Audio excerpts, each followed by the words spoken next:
ইমানের পথে অবিচল থেকে আমার মরণ যেন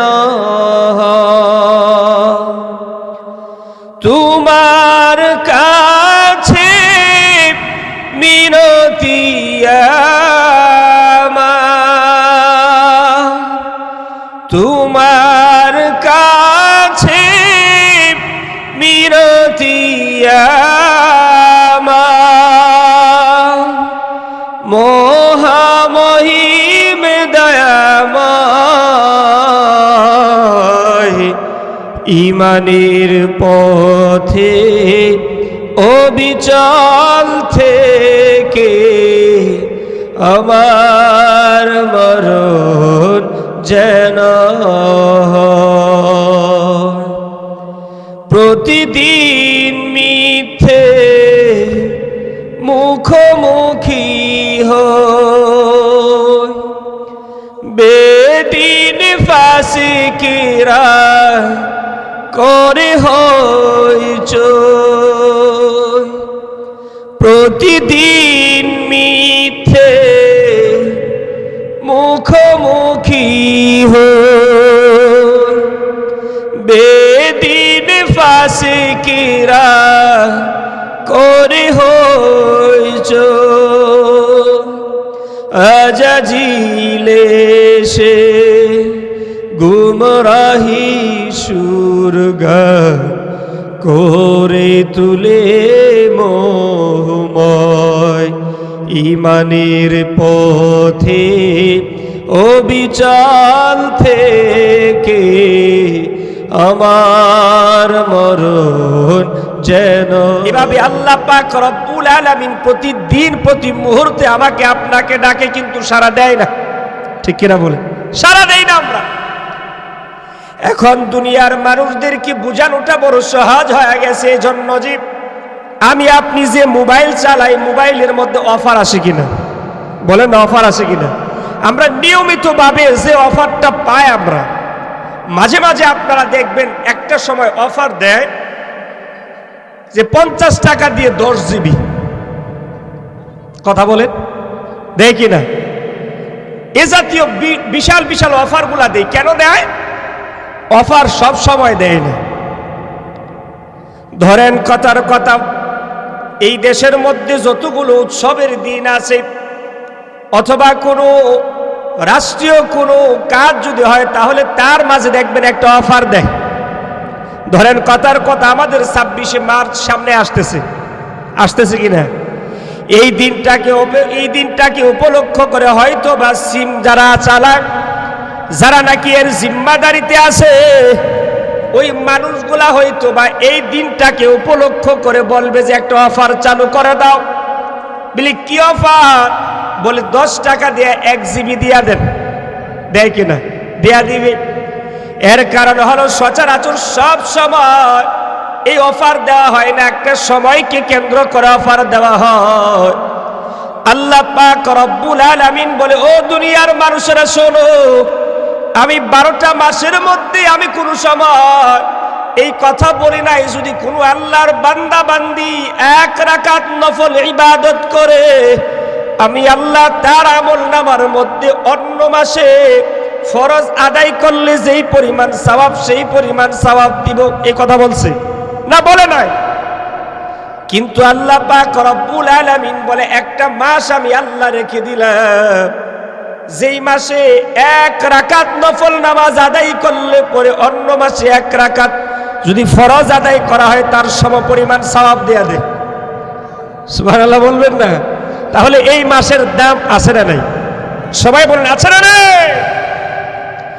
এই রমজান মাসকে কেন্দ্র করে কত ভাইরা, কত মা, কত বোনেরা আল্লাহর কোরআন গুলাকে পরে পরে খতম দিবে। দেয় কিনা? বলেন না, দেয় কিনা? কিন্তু আমাদের সমাজের মধ্যে এমন মানুষও আছে যারা আল্লাহর কোরআন জিন্দিগিতে কোনোদিন ধরেও দেখে না। আছে না নাই? আছে। আমি আপনাদের উদ্দেশ্য করে বলবো, ও ভাইয়েরা আমার, আল্লাহ পাক রব্বুল আলামিন আপনাকে 30 বছরের হায়াতের জিন্দেগি আপনাকে দান করলো। এমন মানুষ আছে যাদের জীবন থেকে 40 বছর অতিবাহিত হয়ে গেছে। এমন অনেক মানুষ আছে যাদের জিন্দেগি থেকে 50 বছর গুজরায়া গেছে, কিন্তু উনার সামনে যদি আল্লাহর কোরআনটাকে তুলে ধরা হয় আর যদি বলা হয় আপনি একটা পৃষ্ঠা পড়ে, আল্লাহর বান্দা বান্দি বলবে আমি পড়তে জানি না, বলবে কিনা? তাহলে আমি আপনাকে বলবো, আবার শোনেন, আপনি আপনার জিন্দেগিটা কেমন করে কাটাইলে। আল্লাহ পাক রব্বুল আলামিন কিয়ামতের ময়দানে জিজ্ঞাসা করবে, ও আল্লাহর বান্দা বান্দি, আমি কি তোমাকে দুনিয়ার মধ্যে হায়াত নামক নিয়ামত 40-50 বছর কি আমি দেয় না? আমি আপনি সবাই বলবো হ্যাঁ আল্লাহ আপনি দিয়েছিলেন, তাহলে আমার কোরআন তেলাওয়াত করছো। সেদিন আপনি আমি সবাই বলবো না না আল্লাহ আপনার কোরআন তো আমি তেলাওয়াত করি না। আল্লাহ বলবে, বান্দারে, দুনিয়ার মধ্যে এমন কোন বইয়ের মালিক আছে কি যে বইয়ের মালিক বলছে যে একটা অক্ষর পড়লে পরে ওই মালিক তোমাকে 10টা করে নেকি দিবে, এমন কোন বই দুনিয়াতে পাইছো? ওই আল্লাহর বান্দা বান্দি জবাব দিবে না না। আল্লাহ বলবে, ও বান্দা বান্দি, আমি দুনিয়ার মধ্যে এমন একটা কিতাব দিয়েছিলাম, বুঝে পড়লেও সওয়াব দিতাম, না বুঝে পড়লেও সওয়াব দিতাম, আমার আল্লাহর কোরআন। ওই কোরআন জিন্দেগিতে কোনোদিন পড়ছো বলে না না পড়ে নাই।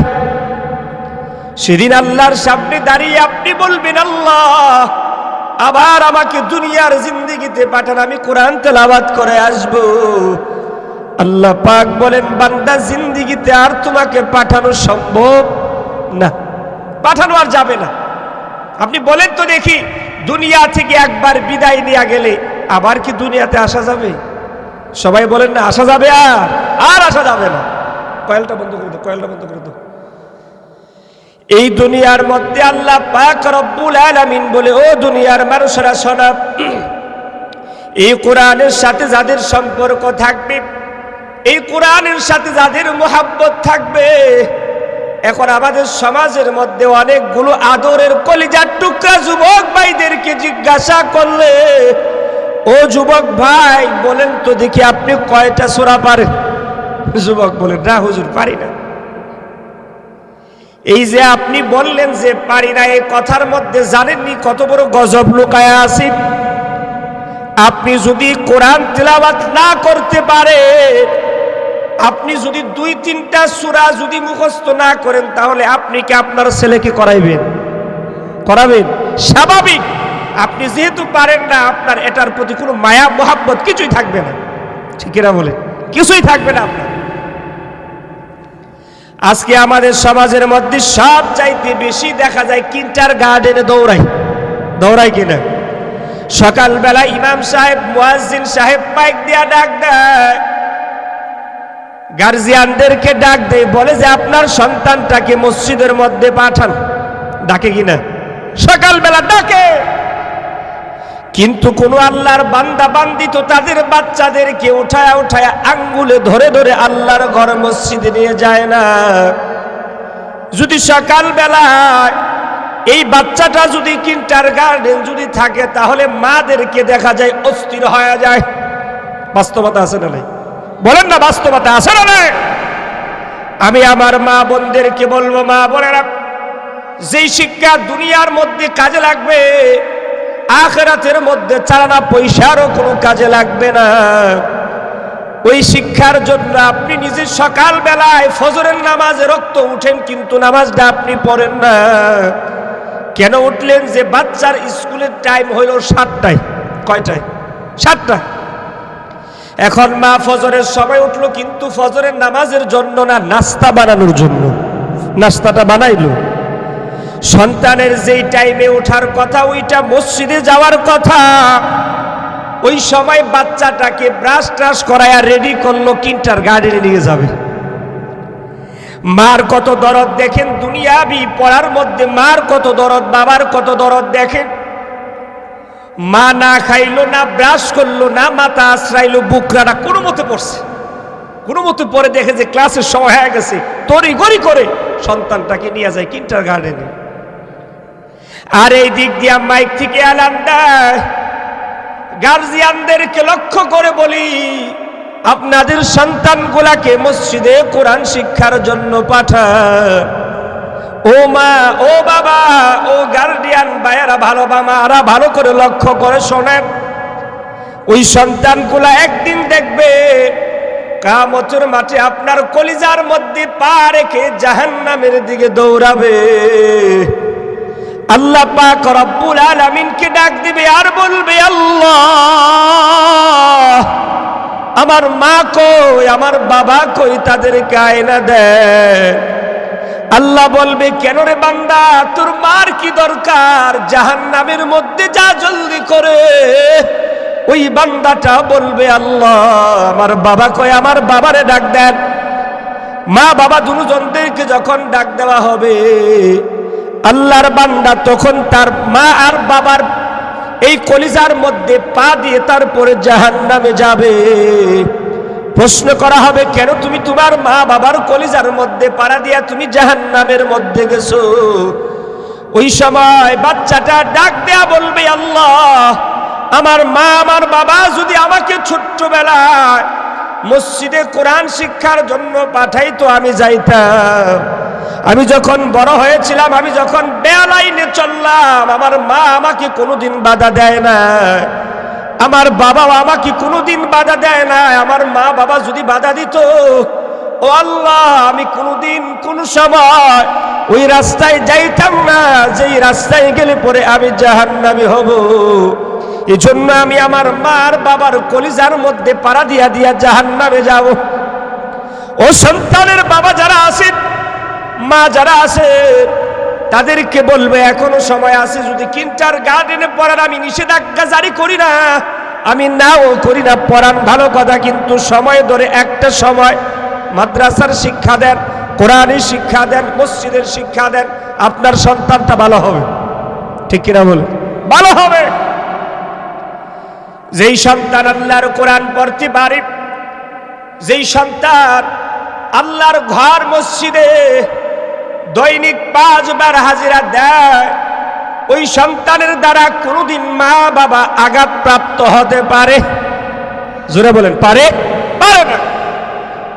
ওই সন্তানটা যখন মা বাবার দিকে যখন বালক নজর না নিয়ে যখন রাগে গুসায় যখন তাকাবে, তার দিলের মধ্যে একটা প্রশ্ন জাগবে, আমি না নামাজ পড়ি, আমি না নামাজ পড়ি।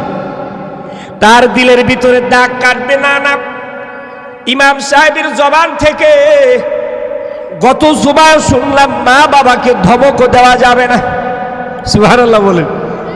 এভাবে 1-2 করে কথাগুলো মনে হওয়ার পর আল্লাহর বান্দাটা আর কখনো মা বাবার দিকে টেরা নজরেও তাকাবে না। ঠিক কিনা জোরে বলেন? আজকে আমাদের সমাজের মধ্যে দেখা যাক, যুবক যখন হয়ে যায়, ওই আল্লাহর বান্দাদের থেকে মা বাবার আঘাতপ্রাপ্ত হয়ে যায়, মারধর করে কিনা বলেন না?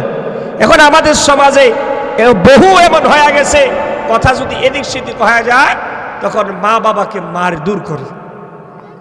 আপনি বলেন তো দেখি, এই সন্তানটা যদি সুশিক্ষা পাইতো, তাহলে সে কখনো কি মা বাবার উপরে হাত উঠাইতে পারতো?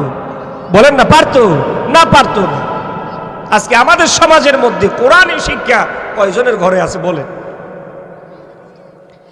আমি আপনাদেরকে বুঝার জন্য বলি, ভাইয়ারা আমার, যদি বিশ্বাস না হয় তাহলে আজকে এই বানের পরে গিয়ে আপনি আপনার ঘরের ভিতরে যাবেন, ঘরের ভিতরে গিয়ে দেখবেন, আপনার ঘরের ভিতরে টেলিভিশনের দিকে একবার তাকাইবেন, দেখবেন, আরেকবার তাকায়া দেখবেন আল্লাহর কোরআন, যে কোরআনটা আপনার মা পড়তো, আপনার দাদু পড়তো, আপনার দাদা পড়তো, ওই কোরআনটার দিকে একবার নজর দিয়া দেখবেন, আপনি দেখতে পারবে আপনার ঘরের ভিতরে যে টেলিভিশনটা আছে একেবারে চকচকা ফকফকা হয়ে আছে, আর আল্লাহর কোরআন আপনার ঘরের তাকিয়ার মধ্যে পড়ে আছে, এত অবহেলায় পড়ে আছে যে যুগ যুগ চলে যাচ্ছে, তার উপরে হাত পড়ে নাই। আছে না নাই বলেন? আপনি গিয়া দেখবেন আপনার কোরআনের উপরে এমন ভাবে ময়লা পড়ে আছে যে তার উপরে মর দিয়ে যদি আমি আমার জামার দিকে হাত বুলাই, তখন আমি চিন্তা করব জামাটা ভরে যাবে। ঠিক কিনা বলে?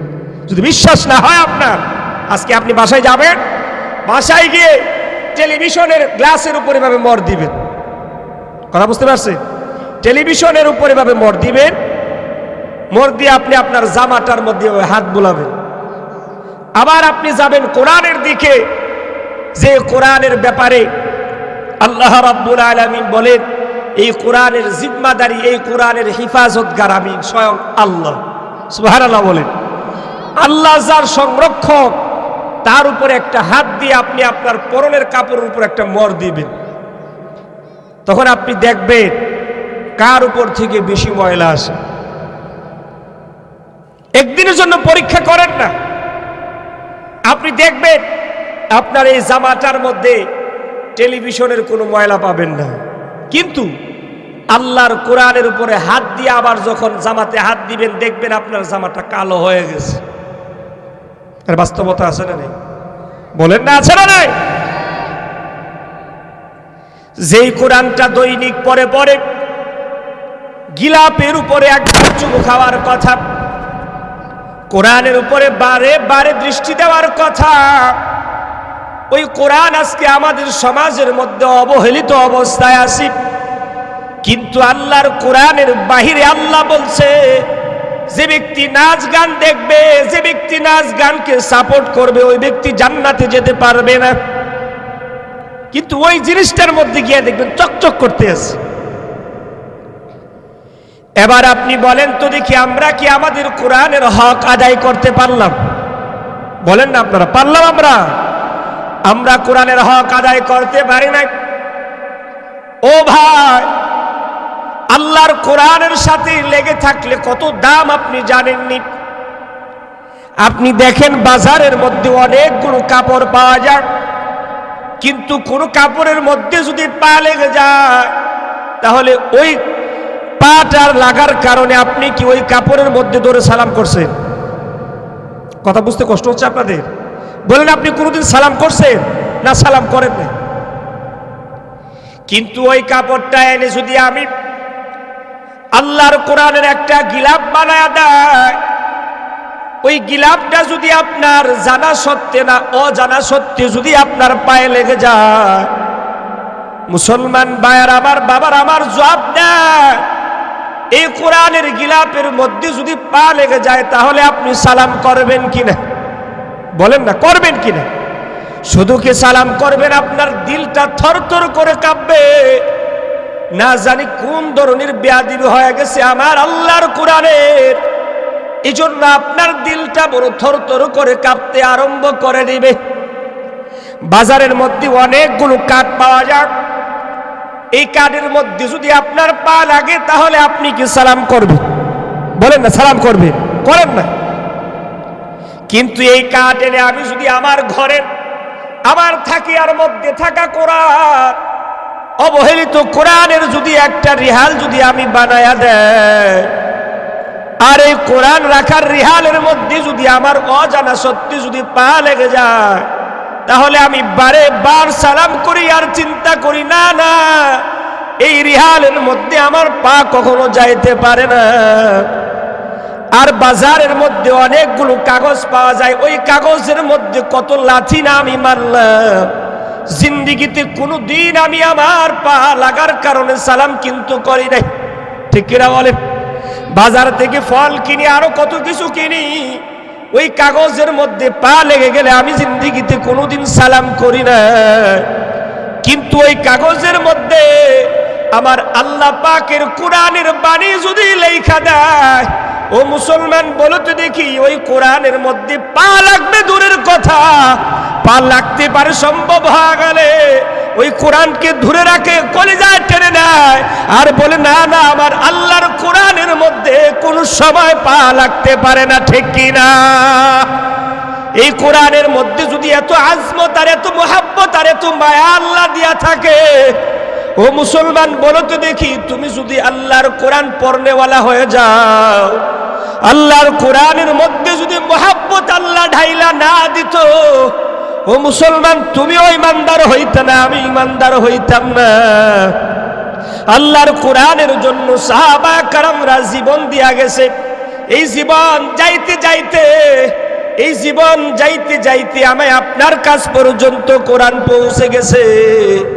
যে কোরআনের জন্য জীবন দিল, যে কোরআনের জন্য মানুষেরা যুদ্ধ জিহাদ করলো, ওই কোরআন আমরা সহজভাবে পেলাম। এই জন্য আমাদের ঘরের তাকিয়ার মধ্যে পড়ে আছে, জিন্দেগিতে কোনোদিন ধরেও দেখি নাই। ঠিক কিনা বলে? আপনি দেখবেন আপনার বাবার উত্তরসূরি হিসাবে আপনি যদি কোনো একটা ঘর কিংবা কোনো জায়গা পান, তাহলে তার কদর অনেক কম। বাস্তবতা অনেক কম। আপনার বাবা যদি আপনাকে দামি কোনো জিনিস দিয়ে যায়, দেখবেন 1 বছর 2 বছর পরে তার কদর না করার কারণে সরে যায়, জং পড়ে যায়। আর আপনি কষ্ট করে যে 1 টাকা যদি কামাই করেন, তাহলে 1 টাকার কদর যে কত বেশি আপনার কাছে, সুবহানাল্লাহ বলবেন না? আপনার কাছে অনেক বেশি এই 1 টাকার দাম। আমি উদাহরণ দিয়ে আর একটু বোঝার জন্য সহজ করে দিচ্ছি। আমি আপনি যখন ছোটবেলায় যখন নাকি আমরা পিকনিক করতাম, অর্থাৎ এই যে ছোটবেলা যে করতো সবাই মিলে, এটা কি বলতো না? না না, এটা তো পিকনিকের শুদ্ধ ভাষা। টুয়াপাতি, এটা গ্রামের কথা আর কি। পিকনিক বলে তো শুদ্ধ হয়ে গেল, তো ছোটবেলায় ফিরে গেলাম না। আমি আপনি যখন ছোটবেলায় যখন এই খেলাটা খেলতাম, 10 জন 12 জনে অথবা আমাদের বন্ধু বান্ধব ভাই বোনেরা মিলে যখন টুয়াপাতি খেলতাম, আপনি দেখতেন এর পাক অথবা যারা বুঝে, যারা সব সময় পাক করে, তারা কিন্তু করে না। অনভিজ্ঞ, যারা বিজ্ঞ না, এই সমস্ত মানুষেরা, ছোট ছোট মানুষেরা পাক শাক করে। পাক শাক করতে গিয়ে যখন ভাত যখন নরম হয়ে যায়, তরকারি পাক করার সময় যখন নাকি লবণ অথবা মরিচ অথবা হলুদ যখন বেশি হয়ে যায়, গোসল টুসল করে যখন পরিপাটি হয়ে যখন খাবার খাইতে আসলো, আসার পরে দেখে যে ইন্নালিল্লাহ, বাদ দি নরম, তরকারির মধ্যে লবণ বেশি, আবার ঝালও। খাইতেছে, খুব টেস্ট হয়েছে, বলে কি না, খুব টেস্ট হয়েছে। এই যে খুব টেস্ট হলো, তার নিজে নিজে বললে এর কারণটা কি জানেননি? এর কারণ হলো সে নিজে এটাকে কষ্ট করে পাক করছে। ঠিক কিনা বলে? সে কষ্ট করে পাক করার কারণে সে বলে খুব মজা হয়েছে। এই পাক যদি অন্য কাউকে খাওয়ায়, বলবে যে এটা কি খাইতে আনছো আমারে, না রিমান্ড দিতে আনছো? বলবে কি না? এটা তো খাবার না, আমার রিমান্ড দিতে তোমরা আনছো, এটা খাবার নামের রিমান্ড আমার দিতেছো। ওইটা যেমন নিজের কাছে 16 আনা হয়ে যাক, ঠিক তেমন করে আপনি যদি নিজে উপার্জন করেন, তাহলে আপনার জিনিসটা এত 16 আনা হয়ে যাক। আর মা বাবা যদি আপনাকে কষ্ট করে কোনো একটা জিনিস দেয়া যায়, তাহলে দেখা যায় 4 আনার দামও থাকে না। ঠিক কিনা জোরে বলেন? আজকে দেখেন, আরো একটু সহজ করে আপনাদেরকে বোঝানোর জন্য বলি। আজকে আমি আপনার সমাজের মধ্যে যে মসজিদগুলো আছে, মুসল্লি কম না বেশি? জোরে আওয়াজটা দিলেন না, কম না বেশি? অনেক কম। কিন্তু এই করোনাকালীন সময়ে যখন মসজিদে ঢুকা যখন নিষেধাজ্ঞা জারি করে দিল সরকার, যে কয়েকজন পড়তে পারবে, তখন আমাদের এই সমাজের মানুষের অবস্থা কি ছিল? মসজিদ যেতেই হবে, মসজিদ যেতেই হবে, মসজিদ একেবারে না গেলে সর্বনাশ, অবস্থা কঠিন হয়ে গেছে। আমরা সবাই বলছি যে চেয়ারম্যান কি করে, করেটা কি, অনুমোদন আনতে পারে না। আমরা চেয়ারম্যানকে বকাঝকা করলাম, চেয়ারম্যান সাহেব কি ব্যাপার, 7-8 জনে কি আল্লাহর ঘরে যাবে নাকি? আমরা কি বেদিন হয়ে গেলাম নাকি? অনুমতি দেন, আমরা মসজিদে যাব। এই মসজিদে যাওয়ার জন্য আমি আপনার এমন ভাবে পাগল হয়েছিলাম, আল্লাহর ঘরে যাওয়ার জন্য দেওয়ানা হয়েছিলাম। কারণ হলো নিষেধাজ্ঞা এসেছিল, যাওয়া যাবে না। এই জন্য মানুষেরা হুমরি হয়ে পড়েছিল যে না না, আল্লাহর ঘরে যেতে হবে। আল্লাহর ঘরে যাওয়া যেদিন বন্ধ করে দিয়েছিল, সেদিন নামাজের কদর বুঝেছিলেন। কিন্তু আজকে আল্লাহর ঘর 24 ঘন্টার জন্য খুলে রেখেছে, কিন্তু মুসল্লি পাওয়া যায় না। ও ভাই, যেদিন নিজের উপরে আসে সেদিন কিন্তু ঠিকই বোঝা যায়। ঠিক তেমন করে আমি আপনার মাঝে কোরআন চলে এসেছে যুদ্ধ জিহাদ ছাড়া, ফ্রি এসেছে। আমার দাদা ছিল মুসলমান, এজন্য আমার বাবাও মুসলমান। আমার বাবা মুসলমানের জন্য আমি একজন দাবি করি আমি একজন মুসলমান। কিন্তু কোনোদিন কোরআনের জন্য যুদ্ধ জিহাদ করি আমি আপনি কোরআনটাকে বাঁচাই না। এই জন্য আল্লাহর কোরআনের প্রতি আমার আপনার কোনো মহাব্বত নাই, ঠিক কিনা বলে? আজকে আমি আপনি যদি ইহুদিদের কাছ থেকে আল্লাহর কোরআন যদি ছিনায় আনতাম, কাফের বেঈমানেরা যখন আল্লাহর কোরআন নিয়ে ছিনিমিনি খেলতো, ওই সময় আমি আপনি যদি যুদ্ধ জিহাদ করে যদি আল্লাহর কোরআনকে বাঁচাইতাম, তাহলে অবশ্যই আমি আপনি কোরআন তেলাওয়াত ঠিক মতো করতাম। কিন্তু সিস্টেমটা তো এমন না, যুদ্ধ করলেই আল্লাহর কোরআনের জন্য জীবন দিলেই যে কোরআন পড়তে হবে এমন না। সুখে থাকো আল্লাহর কোরআন পড়ে, দুঃখে থাকো আল্লাহর কোরআন পড়ো। আল্লাহর কোরআন তোমাকে আমাকে দুনিয়া থেকে ছেড়ে দিবে তা না, আল্লাহর কোরআন তোমাকে আমাকে জান্নাত পর্যন্ত পৌঁছায়া দিবে। তাহলে এই কোরআন পড়তে রাজি আছি তো আমরা? ইনশাআল্লাহ পড়বো না? ইনশাআল্লাহ আল্লাহ আমাদেরকে তৌফিক দান করুন, বলুন আমিন।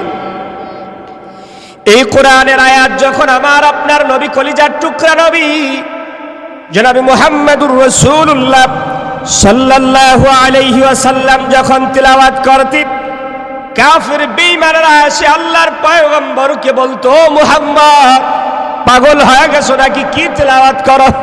পাগল বলে ডাকতো। নবীজি বলে, আল্লাহর কালাম তোমাদের মাঝে তিলাওয়াত করি আর তোমরা বলতেছো আমি নাকি পাগল হয়ে গেলাম। আল্লাহর কাছে আবার নবীজি ডাক দেয়া বলে, ও আল্লাহ আমাকে পাগল বলে ডাক দে, আল্লাহ এই কোরআন আমি এখন কি করব? বলে তিলাওয়াত করো। সুবহানাল্লাহ বলে তিলাওয়াত করতে থাক। আল্লাহর নবী এই কোরআন তিলাওয়াত করেন কাবা বাইতুল্লাহর সামনে দাঁড়া দাঁড়া যখন আল্লাহর কোরআন যখন তিলাওয়াত করতো, কাফের বেঈমানরা এসে বলতো, মুহাম্মদ আর কোরআন তেলাওয়াত তুমি জোরে জোরে করো না, তোমার কোরআন তেলাওয়াতের বাণী শুনলে আমার দিল বড় ঠান্ডা হয়ে যায়, মনে চায় আমরা যেই ধর্মের উপর আছি সেটা ছেড়ে দিয়ে তোমার ধর্মে চলে আসি। সুবহানাল্লাহ বলবেন না?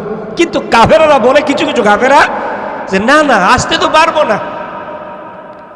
কারণ আবু জাহেল যদি জানতে পারে যে অমুক ব্যক্তিটা মুসলমান হয়ে গেছে, তাহলে মুহাম্মদ আমার স্ত্রী আছে, আমার মেয়ে আছে, আমার ছেলে আছে, আমার ভাই আছে, আমার দাদা দাদি আছে, আমার মা বাবা আছে, এখন আমি যদি চলে আসি তাহলে আমার উপর অত্যাচার করবে, এজন্য আমি আসতে পারতেছি না। কিন্তু মুহাম্মদ তোমার তেলাওয়াত এত মজা লাগে যে এই তেলাওয়াত শোনার পরে আর দিলে বলে না সেদিকে থাকি, কিন্তু আমার এই স্ত্রী সন্তান আমাদের ফ্যামিলির দিকে তাকায়া পারি না তোমার দিকে চলে আসতে।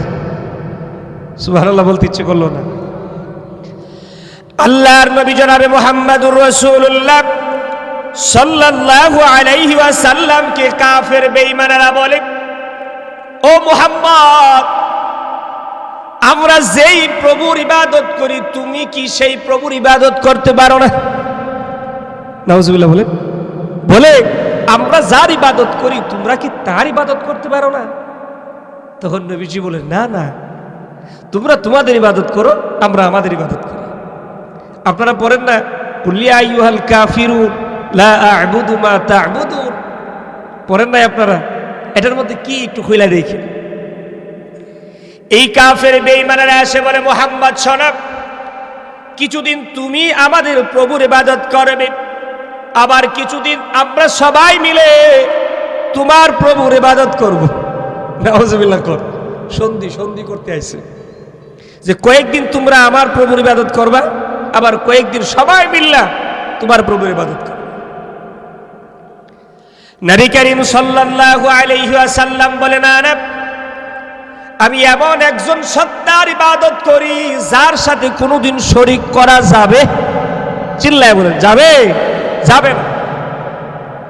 আমি এমন একজন আল্লাহর ইবাদত করি যে আল্লাহর সাথে লাত, মানাত, উজ্জা 14 হাত 12 হাত আর 25 হাতের কোনোদিন মিল হয় না। আমার আল্লাহ হচ্ছে না, যে আল্লাহ তোমাকে বানিয়েছে, যে আল্লাহ আমাকে বানিয়েছে, ওই আল্লাহর ইবাদত করি, ওই আল্লাহর ইবাদত করব। তোমাদেরকে ওই আল্লাহর পথে ডাকি, আসো ফিরে এসো, তওবা করো। আল্লাহ পাক রব্বুল আলামিন তোমাদের জিন্দেগির গুনাহগুলো মাফ করা দিবে, সব মাফ করে দিবে, ফিরে এসো। এবার নবী করিম সাল্লাল্লাহু আলাইহি ওয়াসাল্লামের কাছে হযরত জাবের রাদিয়াল্লাহু তাআলা আনহু থেকে পাওয়া যায়, একজন বেদুইন এসে আল্লাহর নবীর কাছে এসে বলে, ও পয়গম্বর, আপনার প্রভুর কিছু গুণগান আমাদের কাছে বলেন। হযরত জাবের রাদিয়াল্লাহু তাআলা আনহু বলেন যে একজন বেদুইন এসে নবী করিম সাল্লাল্লাহু আলাইহি ওয়াসাল্লামের কাছে এসে বলে, নবী, আপনি আপনার রবের পরিচয় আমাদের মাঝে দেন। আল্লাহর নবীর কাছে আবার সূরা ইখলাস চলে আসলো। জিবরিল আলাইহিস সালাতু ওয়াস সালাম আল্লাহর নবীর কাছে এসে বলে, ও আল্লাহর পয়গম্বর, আপনি তাদের মাঝে আবার কোরআনের বাণীগুলো পৌঁছায়া দেন। আউযু বিল্লাহি মিনাশ শাইতানির রাজীম, বিসমিল্লাহির রাহমানির রহিম, কুল হুয়াল্লাহু আহাদ, আল্লাহুস সামাদ, লাম ইয়ালিদ ওয়া লাম ইউলাদ ওয়া লাম ইয়াকুল লাহু কুফুয়ান আহাদ। আল্লাহু আকবার বলেন। এই যে সূরা ইখলাস, ছোট্ট একটা সূরা, আয়তনের দিক থেকে এত ছোট সূরা, 3টা সূরা আছে, সূরা আসর, সূরা কাউসার আর সূরা ইখলাস। ওয়াল আসর, তারপর হচ্ছে ইন্না আ'তাইনাকাল কাউসার, 3 নাম্বার হচ্ছে কুল হুয়াল্লাহু আহাদ। এই 3টা সূরা কোরআনের মধ্যে সবচাইতে ছোট সূরা। এর মধ্যে এটা হচ্ছে একটা সূরা, সূরা ইখলাস। কুল হুয়াল্লাহ, হে নবী আপনি বলে দেন, হুয়াল্লাহু আহাদ, তিনি হচ্ছেন আল্লাহ, যার কোনো দুই নাই। তিনি কত? তিনি এক। সুবহানাল্লাহ বলবেন না? কুল হুয়াল্লাহু আহাদ, তিনি আল্লাহ, যিনি একক, যার সাথে কোনো শরীক নেই। 1 নাম্বার গুণ। এবার কাফেরদের 2 নাম্বার জবাব দেয়। 2 নাম্বার গুণের কথা আল্লাহ পাক রব্বুল আলামিন বলে দেন, ও নবী আপনি তাদেরকে বলে দেন, আল্লাহুস সামাদ, আল্লাহ কারো মুখাপেক্ষী নয়। সুবহানাল্লাহ বলবেন না? আল্লাহ কারো মুখাপেক্ষী নয়। এর দ্বারা আমি আপনি কি বুঝলাম? ছোট্টভাবে আপনারা বুঝেন তো দেখি। আল্লাহুস সামাদ, আল্লাহ কারো দিকে মুখাপেক্ষী নয়, আর মানেটা হলো এই দুনিয়ার মধ্যে মূর্তি পূজারী আসেনি। আপনারা বয়ান মনে বুঝতেছেন না? আমার বুঝতেছেন? তাহলে বলেন তো দেখি, আমাদের এই সমাজে, আমাদের এই রাষ্ট্রে, তারা নিজে নিজেই স্বয়ং সম্পূর্ণ না অন্যের সাপোর্ট লাগে? বুঝেন নাই কথা? আরে তারা যাদের ইবাদত করে, তারা যাদেরকে প্রভু মানে, প্রভু যাদেরকে মানে, আপনি বলেন তো দেখি ওই মূর্তিগুলা কি নিজেই স্বয়ং সম্পূর্ণ? জোরে বলেন না, স্বয়ং সম্পূর্ণ না তো। এর কারণ হলো তারা নিজে নিজে তৈরি হয় না। কোনো একজন আল্লাহর বান্দা কিংবা আল্লাহর বান্দি তাদেরকে তৈরি করতে হয়। হয় কিনা? হয় কিনা বলেন? আমি আমার ওই হিন্দু ভাইদের কি বিনয়ের সাথে বলবো, ভাইয়ারা একটু চিন্তা করেন যে আল্লাহ পাক রব্বুল আলামিন বলেছেন তিনি হলেন স্বয়ং সম্পূর্ণ, কারো দিকে মুখাপেক্ষী নয়। আমরা এমন একজন আল্লাহর ইবাদত করি যিনি কারো দিকে মুখাপেক্ষী নয়। আল্লাহ নিজেই স্বয়ং সম্পূর্ণ। আল্লাহকে কেউ বানাইছে? আল্লাহকে কেউ বানাইছে? আল্লাহকে কেউ বানায় না। হিন্দু ভাইয়েরা যাদের উপাসনা করে, যাদেরকে মাহবুদ বলে, যাদেরকে রব বলে, তারা তো নিজে নিজে তৈরি হয় না, তারা যার ইবাদত নিচ্ছে বান্দা যাদেরকে বলা হয় তাদের কাছ থেকে তারা সহযোগিতা নিতেছে। আবার এমন সহযোগিতা নেই, নিজে নিজে দাঁড়াতেও পারে না, কোনো কিছুর দিকে ট্যাগ লাগায়া তারপরে দাঁড়াতে হয়, ঠিক কিনা বলেন? ট্যাগ লাগায়া দাঁড়াতে হয়। এই যে এই প্রভুটা অন্যর দিকে মুহতাজ হয়ে আছে, দুনিয়ার কোনো মানুষের হাত ছাড়া এই পৃথিবীর মধ্যে কি কোনো দেব দেবী আসতে পারে? হইতে পারে? হয় না। আল্লাহ পাক রব্বুল আলামিন বলে আমি হচ্ছি অন্য মুখাপেক্ষী নয়, আমি কারো মুখাপেক্ষী না, আমি আল্লাহ পাক রব্বুল আলামিন হচ্ছি কারো সহযোগিতা ছাড়াই চলতে পারি, কারো দিকে মুহতাজ না। আমি সমস্ত মানুষ আমার দিকে মুহতাজ, কিন্তু আমি কারো দিকে মুহতাজ না। সুবহানাল্লাহ বলবেন না? আমরা সবাই আল্লাহর দিকে তাকায় আছি, আমরা আমাদের গুনাহকে মার্জনা করার জন্য আল্লাহর কাছে ফরিয়াদ করি, বলি আল্লাহ জীবনে যত গুনাহ করলাম ভুল করে ফেলেছি, আর জীবনে কোনোদিন ভুল করব না, আমাদের গুনাহগুলি মাফ করে দেন। কার কাছে চাই? জোরে জোরে কার কাছে? আল্লাহর কাছে চাই। আল্লাহ বলেন আমি কারো মুখাপেক্ষী নয়। ওই কাফের বেঈমানটাকে যখন বলে দিল আমি তো কারো মুখাপেক্ষী নয়, তারপরে বলে যে তোমার আল্লাহ সন্তানাদি আছে নাকি? নাউজুবিল্লাহ বলবেন। এবার প্রশ্ন করা হলো পয়গম্বর আল্লাহর কোন ছেলে মেয়ে আছে নাকি? নবী করিম সাল্লাল্লাহু আলাইহি ওয়াসাল্লাম জবাব দেয় লাম ইয়ালিদ, লাম ইয়ালিদ, তার কোনো সন্তান নাই, সন্তানাদি নেই। কিন্তু কাফের বেঈমানেরা না বুঝে আল্লাহর নবী হযরত ঈসা রূহুল্লাহ, এই ঈসা রূহুল্লাহকে তারা বলে যে আল্লাহর ছেলে। নাউজুবিল্লাহ বলেন, আল্লাহর ছেলে বলে। কিন্তু আল্লাহ পাক রব্বুল আলামিন বলেন তার কোনো সন্তান নাই, সন্তান আল্লাহ পাকের নাই। তাহলে বলে যে তাহলে আল্লাহ কার সন্তান? নাউজুবিল্লাহ বলবেন না?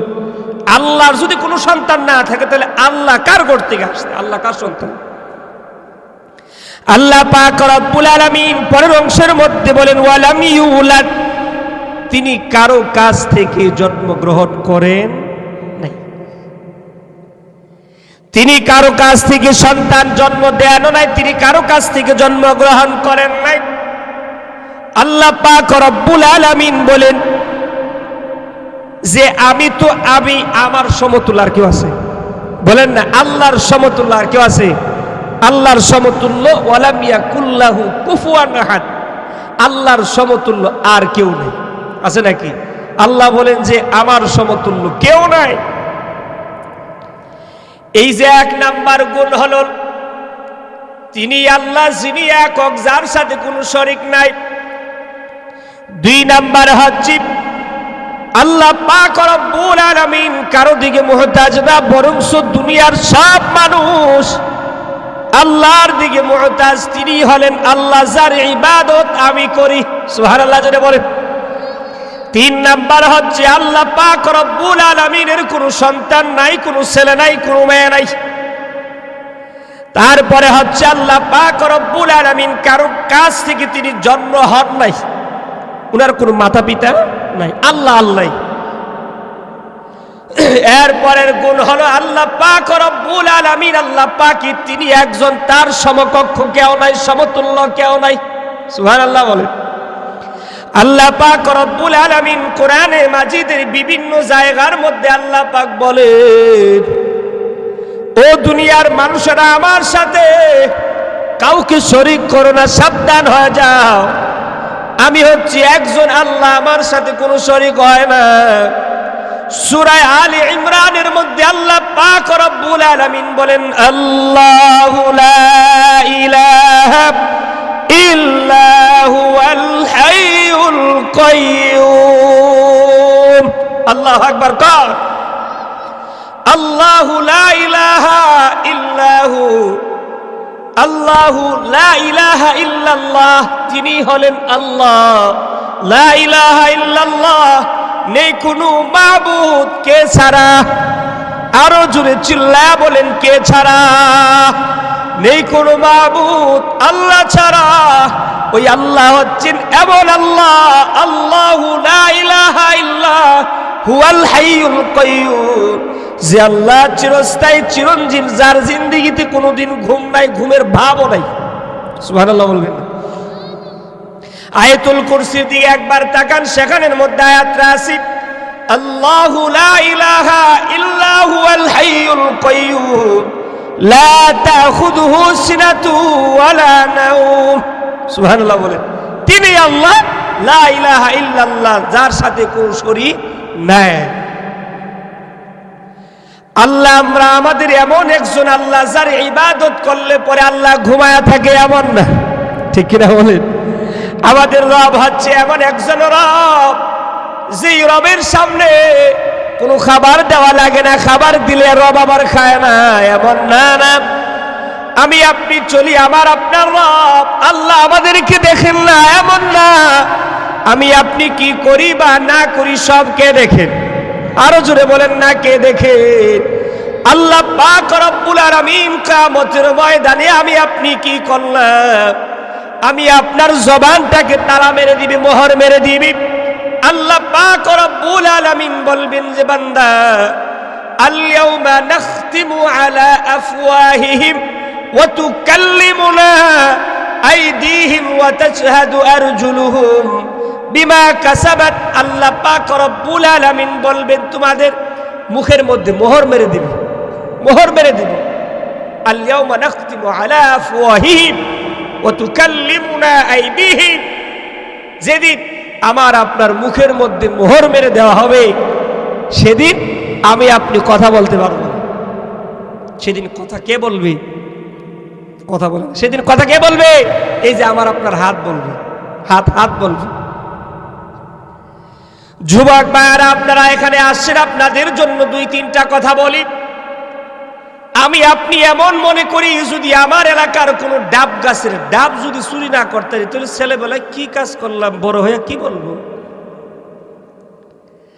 আমার এলাকার যুবক ভাইদেরকেও বলেছি, আপনাদেরকেও আমি বলি, আমরা ভাবি যদি আমাদের এলাকার ডাব গাছের ডাব যদি চুরি না করে খাইতে পারি, তাহলে আমি তো ছেলেবেলায় কোনো কিছুই করতে পারলাম না। এলাকার যত ডাব আছে আল্লাহর রহমতে তিনি খায়ালা, তিনি মনে মনে ভাবে আমি বড্ড ভালো কাজ করেছি। আগের দিন বিকাল বেলায় বাড়ি বাড়ি ঘুরে দেখে কার গাছের পেঁপে ডাব মাশাআল্লাহ বড় হয়েছে। রাতের বেলা গিয়ে আস্তে করে নামাইলা, আছে না নাই? আছে। এই এলাকার মধ্যে যদি শশা কিংবা হীরাহেদ থাকে, তাহলে হীরাহেদরা আগের দিন একটা রাউন্ড দিয়ে দেখে এর মধ্যে কি আছে না নাই। বড় হয়েছিল, বড় হয়েছিল দেখে, বড় হয়েছে বিকাল বেলা দেখে, আর রাতের বেলা বন্ধুরা দাওয়াত দেয়, নুন মুষ্টা কইরা আইন। হ্যাঁ, এই যে পায়রা আপনি আনলেন, ডাব গাছের ডাব নামাইলেন, তাল গাছের তাল মারলেন, তাল মারেন না? এই তাল গাছের তাল, ডাব গাছের ডাব, সব আপনার যন্ত্রণা এলাকার যিনি মালিক, এই মালিকও খাইতে পারে না। আপনি ভাবতেছেন এই কাজটা বড় ভালো একটা কাজ, কিন্তু এই কাজটা যে কত নগণ্য, কত খারাপ, আপনি সেদিন বুঝবেন, যেদিন আল্লাহ এই জবানের মধ্যে মোহর মেরে দিবেন। সেদিন আল্লাহ পাক রব্বুল আলামিন আপনার হাতকে বলবে, আব্দুল্লাহ কত দেখি কি করছে? হ্যাঁ, কই আল্লাহ এজন গাছ থেকে এজন এই যে ডাবটি নামাইলা, আমি কইছি দেখ আব্দুল্লাহ এই কাজটা করিস না, এই ঘরের মধ্যে রুগী আছে, খাইস না, এই ডাবটি ওই রুগীর কামও লাগবে, দূর রুগীর গোষ্ঠী গিলাই। আমি হাইলে বাপের নাম দুমসে বেড়ে লাইছে। আল্লাহ পাক বলবেন, আব্দুল্লাহ তোর পায়ে কি বলে? এই পা কত দেখি কি হয়েছে? আল্লাহ এই যে লাইল দেয়া যাইতেছে, আমি না করছি, দেখ গরিব বেটাটা হেতরা করছে, মারিস না, নিস না, হিরাড়ি মারিস না, কদূর হায়া বেগ দুমসে ঠাসায়া খাইছে। এই ফ্যাট পছন্দি কিতেছে, আমি কতবার ইয়ার দিকে কইছি, দেখ অজমিত না, অজমিত না, অজমিত না, হাইছে, হাইয়া ডাব তো হাইছে, হাইছে ডাবের হিটটা আবার করে সামিজ দেমনি মরায়া মরায়া তুইলা তুইলা আর হাইছে ওরা আল্লাহ সাথে সাথে আমি ফেসবুক লাগাই লিছি, ডায়রিয়াও নি, কথা কোনো ডায়রিয়া হয়নি, এই ফেস লাগাই দিছে, আবার গন্ডগোল আছে, ফেস লাগাই দিছে। এখন দেখা যায় এমন কিছু চুর বেরিয়েছে, আপডেট চুর, সিনজি লয়া যায় রাস্তা, যদি কোনো ছাগল পায় টান্না বইরা লাগে আসেনি, বহুত আছে। এসব হারাম খাওয়া যাবে, যাবে কি হারাম যদি আপনি খান তাহলে আপনার হাত পা সব অঙ্গ প্রত্যঙ্গ সাক্ষী দিবে। আজকে কথাগুলো আপনি মানে হাস্যোজ্জ্বল ভাবে আপনি নিতেছেন, এগুলাকে উড়ায় দিবেন, এজন্য না, না এজন্য না। মিয়া আমি যদি আমার জবান থেকে বলতাম তাহলে হয়তো বা আমার কথাই ভুল থাকতো, কিন্তু আল্লাহ পাক রব্বুল আলামিনের কথা কশ্চিন কালেও কোনোদিন ভুল হতে পারে না। সন্দেহ আছে? জোরে বলেন সন্দেহ আছে? আমি আপনি যদি ইমানদার না হয়ে দুনিয়া থেকে বিদায় নেয়, তাহলে দুনিয়ার প্রথম গাটি যখন মরে যাব, তাহলে প্রথম গাটি হবে আমার আপনার জন্য কবর। কবরের মধ্যে আটকিয়ে যাব। ইমান যদি ভালো না হয়, ইমান যদি খারাপ হয়, তাহলে কবরের মধ্যে আটকে পড়ে যাব। এই জন্য আল্লাহর কাছে দোয়া করি, আল্লাহ আমাকে আপনাকে ইমানের হাতে, ইমানের সাথে দুনিয়া থেকে বিদায় দেন। কোন আমিন? আরো জোরে বলেন আমিন। ইমানের পথে অবিচল থেকে আমার মরণ যেন হয়। সকলে বলুন আমিন। ইমানের পথে অবিচল থেকে আমার মরণ যেন হয়। তোমার কাছে মিনতি আমার, তোমার কাছে মিনতি আমার, মহামহিম দয়াময়। ইমানের পথে অবিচল থেকে আমার মরণ যেন হয়। প্রতিদিন মিথ্যে মুখোমুখি হই, বেদিন ফাসিকরা করে হইচই। প্রতিদিন মিথ্যে মুখোমুখি হই, বেদিন ফাসিকরা করে হইচই। আজাজিলে সে গুমরাহি সুরগান করে তুলে মোহময়।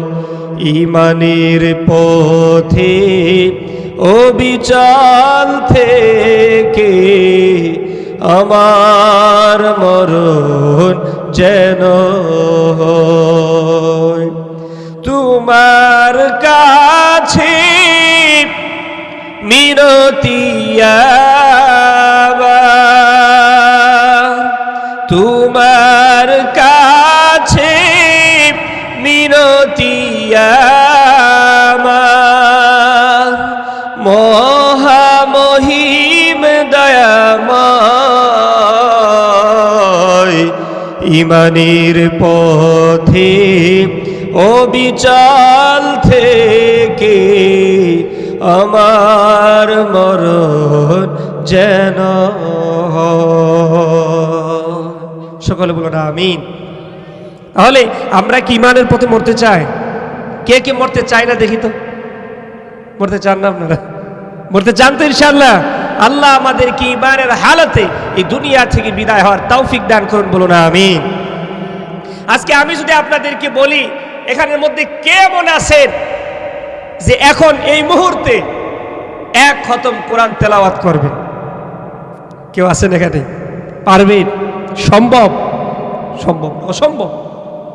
পারবো? বাইরে থেকেই পারবা, ভিতরে পারতা না। ক্রাম বুট যখন খেলে, ক্রাম বুট, হ্যাঁ, আপনি দেখবেন যখন খেলে 2 জনে বা 4 জনে, দর্শক যদি থাকে 1000, যে খেলতেছে হেরে যে মানুষ কত জ্ঞান দেয়, এইভাবে না, এটা ওইভাবে দেয়, এইভাবে না, ওইভাবে দেয়, এরে জ্ঞান দিতে দিতে হ্যাঁ লুট বানাই লিছে, পরে ধরো একটা মারে, যেটা ওই বড় বলে যা। খেলা যে খেলতেছে এর চাইতে বেশি জ্ঞানী হচ্ছে যারা আশপাশে থাকে। যদি এর ধৈর্য না কর যে নে এই সুজা কোটিটা নেছে, এই সুজাটা দেখবে 14 দিকটা নিয়ে যাবে, পারতো না। ভিতরে দিকে পারে না, বাহির দিকে পারতেছে, বেড়া নিধি। তো আমরা যদি চেষ্টা করি, আমাদের পক্ষে এই মুহূর্তের মধ্যে 2 মিনিটে এক কোরআন খতম করা সম্ভব। প্রত্যেকে পারবেন? আপনারা পারবেন। কিন্তু আল্লাহ পাক রব্বুল আলামিন আমাকে আপনাকে এত সহজ করে দিয়েছেন, আসান করে দিয়েছেন। কোন আল্লাহর বান্দা বান্দি যদি 1 বার 2 বার 3 বার যদি সূরা ইখলাস যদি তেলাওয়াত করে, কয়বার? জোরে বলেন, কয়বার? কুল হুয়াল্লাহু আহাদ আল্লাহুস সামাদ লাম ইয়ালিদ ওয়া লাম ইউলাদ ওয়া লাম ইয়াকুল লাহু কুফুয়ান আহাদ। এই সূরাটা যদি 3 বার যদি কোনো আল্লাহর বান্দা বান্দি যদি তিলাওয়াত করে, আল্লাহ পাক রব্বুল আলামিন বলেন তার আমলনামার মধ্যে 1 কোরআন খতমের সওয়াব দিয়ে দে। তাহলে বলেন তো দেখি, আমি আপনি আজকের বয়ানের পর থেকে সূরা ইখলাস দৈনিক 3 বার পড়ব তো? সবাই বলেন, পড়ব তো ইনশাআল্লাহ? 1 বার না, 2 বার না, 3 বার যদি আপনি পড়েন, তাহলে পুরা কোরআন তিলাওয়াতের, কোরআন খতমের সওয়াব আপনার আমলনামায় দিয়ে দিবে। কিয়ামতের মাঠে আপনি গিয়া দেখবেন আপনার আমলনামার মধ্যে অনেকগুলো কোরআন তিলাওয়াতের সওয়াব লিখে দিয়েছে। সুবহানাল্লাহ বলেন, অনেকগুলো খতমের সওয়াব দিয়ে দিয়েছে। আপনি জিজ্ঞাসা করবেন, আল্লাহ এত সওয়াব তো আমি জিন্দেগি তো করি নাই। আল্লাহ পাক রব্বুল আলামিন বলার পরে আল্লাহ বলে দিবে, এই যে রিস্কা চালাইছিল না, এই রিস্কা যখন পেট্রোল জুই মারতেছো তখন বলতেছো কুল হুয়াল্লাহু আহাদ আল্লাহুস সামাদ লাম ইয়ালিদ ওয়া লাম ইউলাদ ওয়া লাম ইয়াকুল লাহু কুফুয়ান আহাদ। এক খতম কোরআন হয়ে গেছে, রাইখা দিছি। তুমি অটো চালাইতা না? বলে হ্যাঁ। এই যে অটো চালানোর সময় যে মনে মনে পড়ছিলা, এই নাও, এটা হচ্ছে এটার সওয়াব। তুমি কৃষি কাজ করতে না? বলে হ্যাঁ, কৃষি কাজ করতাম। এই যে কৃষি কাজে যখন করতেছো অবসর সময় কুল হুয়াল্লাহু আহাদ এই যেভাবে তেলাওয়াত করছিলা না, এটার সওয়াব হচ্ছে, এটা নাও, তুমি এটা নিয়ে যাও। মা তুমি যখন পাটার মধ্যে, যখন এখন তো পাটা মোটা নেই, যখন কাজ করতেছিলে তুমি যে মা পড়ছিলে কুল হুয়াল্লাহু আহাদ আল্লাহুস সামাদ, এই যে পড়ছিলে, এই পড়ার সওয়াব এই যে তুমি নিয়ে যাও। তুমি যখন নাকি পাক করতে বসছো রান্না করে, তখন তুমি এই যে কুল হুয়াল্লাহ পড়ছিলা না, এটা হচ্ছে এই সওয়াব যে তুমি বসে বসে আল্লাহর কোরআন তেলাওয়াত করছিলে। সুবহানাল্লাহ বলবেন না? তাহলে আজ থেকে তেলাওয়াত করার অভ্যাস করবো তো ইনশাআল্লাহ? জোরে বলেন, করবো তো ইনশাআল্লাহ? আমরা দৈনিক 3 বার এই কুল হুয়াল্লাহর আমল যদি করতে পারি, তাহলে আমাদের আমল নামার মধ্যে 1 খতম কোরআনের সওয়াব কে লিখে দিবেন? আরো জোরে বলেন, কে লিখে দিবেন? আল্লাহ আমাদেরকে সবাইকে এই কোরআন তেলাওয়াত বেশি বেশি করার তৌফিক দান করো। সকলে বলুন আমিন। ওয়া আখির দাওয়ানা আলহামদুলিল্লাহ।